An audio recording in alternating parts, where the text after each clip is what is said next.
Hey guys, welcome back to another episode of Football Daily। और आने वाले दिनों में हम लोग डेफिनेटली यहाँ पर कोपा अमेरिका और यूरो चैंपियनशिप्स की बात करने ही वाले हैं और उसके एपिसोड तुमको दिखने ही वाले हैं कल से। लेकिन अगर आज के हम फुटबॉल डेली की समीकरण की बात करें तो भाई देखो, डेफिनेटली यहाँ पर जब यूरोस की बात हो रही है तो बेलिंगम की स्टोरी, एम्बापे की स्टोरी, यहाँ पर टोनी क्रूज की स्टोरी, इनके कहीं ना कहीं इनके बीच ना अब बहुत ज्यादा तेजी से एक स्टोरी पकड़ रही है, वो है क्रिस्टियानो रोनाल्डो। क्या ये ब्लेसिंग है और क्या ये बर्डन है?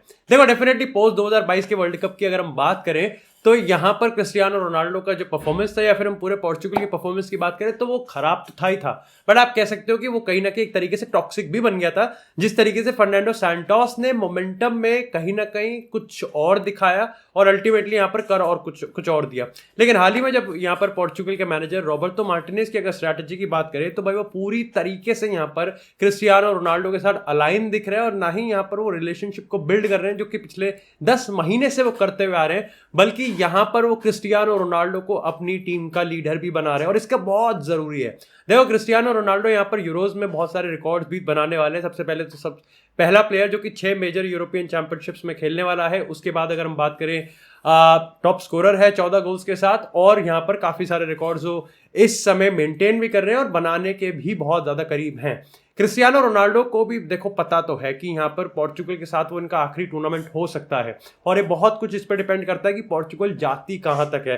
पोर्चुगल के लिए कितना ही इजी ग्रुप दे दो लेकिन कुछ भी वो इजी होने नहीं देंगे। और तुमको ही पता है कि पोर्चुगल, मतलब एक जो चीज मेरे को रॉबर्टो मार्टिनेज की अच्छी लग रही है कि वो क्रिस्टियानो रोनाल्डो, पेपे, इन बड़े सीनियर लीडर्स को डेफिनेटली यहाँ पर लीडर के तौर पर बना रहे हैं, लेकिन एट द सेम टाइम वो यहाँ पर यंग प्लेयर्स को भी अंडरवेम नहीं कर रहे हैं, एक बैलेंस बना के चल रहे हैं। लेकिन इस बात में कोई भी दो राय नहीं है कि क्रिस्टियानो रोनाल्डो उसका अल्टीमेट लीडर है, ना ही सिर्फ यहाँ पर फेस के तौर पे, कम्युनिकेशन के तौर पे और प्रोजेक्ट के तौर पे, बल्कि टैक्टिकली भी वो यहाँ पर क्रिस्टियानो रोनाल्डो के साथ कुछ भी उलटफेर या फिर लास्ट मोमेंट चेंज हमको नहीं देखने को मिलेगा। इससे प्रेशर भी है, बट कहीं ना कहीं वो प्रेशर से बच भी रहे हैं क्योंकि पता है कि क्रिस्टियानो रोनाल्डो पोर्चुगल को बहुत कुछ दे सकते हैं अभी भी। और इस पोर्चुगल को अगर मेंटली फ्रीक होना ना, लाइक दिमाग से अगर यहाँ पर शेर जैसा खेलना है ना, तो क्रिस्टियानो रोनाल्डो की देखो जरूरत तो है। तो मोस्ट प्रॉब्ली यहाँ पर क्रिस्टियानो रोनाल्डो के साथ हमको टैक्टिकली कुछ भी नहीं मिलने वाला है। यहाँ पर चेंज, अनचेंज या फिर unexpected, he will lead the team. इसी के साथ अगर बात करें यहाँ पर अब लियोनेल मेसी के इंटरव्यू की, देखो मेसी ने हाल ही में एक बढ़िया सा इंटरव्यू दिया और उन्होंने यहाँ पर 4-5 चीजों पर बात करी। सबसे पहले उन्होंने कहा कि देखो, अगर best club in the world play style की बात करें तो यहाँ पर उन्होंने कहा कि डेफिनेटली मैनचेस्टर सिटी है, लेकिन अगर best club in the world अगर रिजल्ट्स की बात करें तो रियल मैड्रिड के अलावा किसी और का दूसरा नाम नहीं है। इसके रिगार्डिंग यहाँ पर स्पेनिश मीडिया में पता नहीं एंटी बार्सिलोना, ये वो फलाना ढिमकाना, एंड आई विल लाइक जिस कन्वर्सेशन में बार्सिलोना का नाम भी नहीं है, जस्ट बिकॉज कि मेसी ने रियल मैड्रिड का नाम दे दिया, इससे वो एंटी बार्सिलोना कैसे हो सकता है? पर ठीक है, ये तो देखो मीडिया में चलता रहता है। लेकिन उन्होंने इसके साथ साथ यहाँ पर ये भी बताया कि 2026 के वर्ल्ड कप का प्लान अभी ऑन है एक तरीके से और ऑफ भी है एक तरीके से। लेकिन जहां तक मेरे को कोट्स जितने मैंने पढ़े हैं उसके इंटरव्यू के, कहीं भी मेरे को ये नहीं दिखा कि शायद से यहाँ पर कोपा अमेरिका 2024 का रिजल्ट कि अर्जेंटीना फिर से जीतती है या नहीं जीतती है, इसका इफेक्ट 2026 के वर्ल्ड कप पे होने वाला है। I think the first and foremost and the most fundamental thing जो कि यहाँ पर लियोनेल मेसी का 2026 का रास्ता तय करेगी वो उसकी फिटनेस है। क्या वो यहाँ पर इलीट लेवल पे नहीं, आई थिंक क्या वो मेसी लेवल पे खेल सकता है, क्या वो उस चीज को मेंटेन कर सकता है क्या? ठीक है, क्योंकि मेसी के लेवल पे तो आई डोंट थिंक कि इस समय कोई खेल रहा है और कोई खेल पाएगा। बट यहाँ पर उन्होंने ये भी चीज क्लियर कर दी कि बार्सिलोना में जब यहाँ पर मेसी, नेमार, सुआरेज एक साथ खेलते थे उस टाइम जो एक व्हाट्सएप ग्रुप बनाया था, आज भी वो बरकरार है और आज भी ये लोग बात करते हैं। लेकिन यहाँ पर जब नेमार के रिगार्डिंग पूछा गया कि क्या नेमार को इंटर मियामी में लेके आ सकते हैं, क्या वो एक बार फिर से MSN क्रिएट कर सकते हैं, तो उन्होंने कहा कि देखो ये नहीं हो पाएगा क्योंकि सऊदी अरेबिया का यहाँ पर एक कॉन्ट्रैक्ट है 1 साल का जिसपे वो 1 साल और ऐड कर सकते हैं। और तुम मान के चलो कि सऊदी अरेबिया से कोई प्लेयर वापस यूरोप जाएगा, दैट्स एम्बैरेसिंग। बट अगर वो MLS चला जाएगा तो वो छीछा है, बट इसके चांसेस देखो बहुत कम है। और मेसी, नेमार, रोनाल्डो, बेंजिमा, इनके लेवल्स पे तो और भी ज्यादा मुश्किल है क्योंकि यहाँ पर जो पैसा इन्वॉल्व है वो इतना ज्यादा पैसा है वो कि MLS को 2 MLS भी नहीं उसको भर सकते। मेसी में उन्होंने अपनी जी जान लगा दी और क्रिएटिव तरीके से उन्होंने यहाँ पर अल हिलाल के पैसे को बीट करा है, जिसमें एप्पल भी आया, एडिडास भी आया, MLS भी आया, सब आए यहाँ पर एक तरीके से, और यहाँ पर इंटर मियामी के शेयर्स भी आए। तो हर तरीके से उन्होंने मेसी को यहाँ पर आप कंपनसेट करने की कोशिश की, बट वो ये बाकी प्लेयर्स के साथ नहीं कर सकते। डेफिनेटली नेमार जिस तरीके का पैसा सऊदी में कमा रहा है वो वहां नहीं कमा पाएगा। और दूसरी चीज, तुम इसको सऊदी की इज्जत से तय करो। क्रिस्टियानो रोनाल्डो अगर लीडर है तो उसके बाद यहां पर अगर आप किसी को देखते हो तो वो नेमार है, और नेमार की बेट अभी तक तो काम नहीं करी है, इंजर्ड था पूरी सीजन, लेकिन नेक्स्ट सीजन वो यहां पर बहुत ज्यादा बुलिश है कि नेमार आएगा और डेफिनेटली यहां पर अपनी बेस्ट परफॉर्मेंस हमको देने वाला है। इसी के साथ अगर बात करें यहाँ पर अपनी अगली अपडेट की, तो देखो यहाँ भाई आती है यहाँ पर मैनचेस्टर यूनाइटेड से, जहां कल इंग्लैंड की छीछा हो गई आइसलैंड के against final warm up game में, वहीं यहाँ पर मैनचेस्टर यूनाइटेड इस पॉइंट ऑफ टाइम तक भी 10 पे डिसाइड नहीं कर पाई, और उसका एक रीजन सामने निकल के आया है। फुटबॉल इंडिपेंडेंट और गार्जियन ने यहाँ पर यह कहा है कि Gareth Southgate is the prime candidate to become the Manchester United manager. ये ऐसा यूनाइटेड के अंदर के लोग चाहते हैं, बट द पॉइंट इज कि साउथगेट यूरोस से पहले बात करने में बिल्कुल इंटरेस्टेड नहीं है, राजी नहीं है। जॉब लेने में राजी है, यूनाइटेड में यहां पर इंटरेस्ट है, अभी इंटरेस्ट नहीं है बात करने में। वो लोपेतेगुई ने 2018 में स्पेनिश टीम के से पहले रियल मैड्रिड के साथ बात करके छोड़ भी दिया, वो ये नहीं करने वाला। ये बहुत कुछ डिपेंड करता है कि यहां पर इंग्लैंड कहां तक जाएगी यूरोज में, लेकिन अब तुमको समझ में आ रहा है कि टेन हैग पर डिसीजन नहीं बना पा रहे, इवैल्यूएशन अभी भी चल रहा है, रिव्यू प्रोसेस अभी भी चल रहा है। आई थिंक इसके पीछे ये स्टोरी काफी अच्छी सपोर्ट करती है कि साउथगेट यहां पर बात में अभी नहीं आ रहा है। ऐसा नहीं है कि यहाँ पर कोई और कैंडिडेट नहीं है, थॉमस टुकल भी है, थॉमस फ्रैंक भी है, रॉबर्टो डी ज़र्बी भी है, पोचेटिनो भी है, पर थॉमस टुकल यहाँ से अब कहीं ना कहीं लिस्ट से हटता हुआ दिख रहा है। देखो मेरे को ऐसा लगता है कि यहाँ पर सारे मैनेजर्स एक ही थाली के चट्टे बट्टे हैं, जो अवेलेबल ऑप्शंस है वो इतने कुछ खास नहीं है, बट अगर कोई मैनेजर सही में एरिक टेन हैग से भी ज्यादा बेटर है इस इन्वायरमेंट में और अभी करंट सिनेरियो में, थॉमस टुकल है। खैर इसी के साथ अगर बात करें बार्सिलोना की, तो भाई प्रॉब्लम सुधरने की जगह कॉम्प्लिकेट हो जाती है और ला लीगा उसका आर्किटेक्ट बन जाता है। अब देखो तुमको पता है यहाँ पर फुटबॉल डेलीज में हम लोग इस पे बात करते हुए आने की कैसे उनको 30 जून से पहले 130 मिलियन चाहिए ही चाहिए। ऐसे में यहाँ पर हाल ही में यहाँ पर ये सामने निकल के आया कि भाई ला लीगा अभी 24 में से 9 प्लेयर्स को रजिस्टर नहीं करने वाली अगले सीजन तक, अगले सीजन के लिए। चाहे विक्टर ओके की बात करें, गावी का भी एक कोई लीगल केस चल रहा है, इसमें यहाँ पर आप कह सकते हैं हेक्टर फोर्ट की बात आ जाती है, कुबार्सी की बात आ जाती है, और भी बड़े बड़े प्लेयर्स हैं। बट हाँ ये है कि सर्जी रोबर्टो और मार्कोस अलोंसो यहाँ पर जा रहे हैं, जाओ फिलिक्स और जाओ कैंसेलो परमानेंट होते हुए दिख रहे हैं।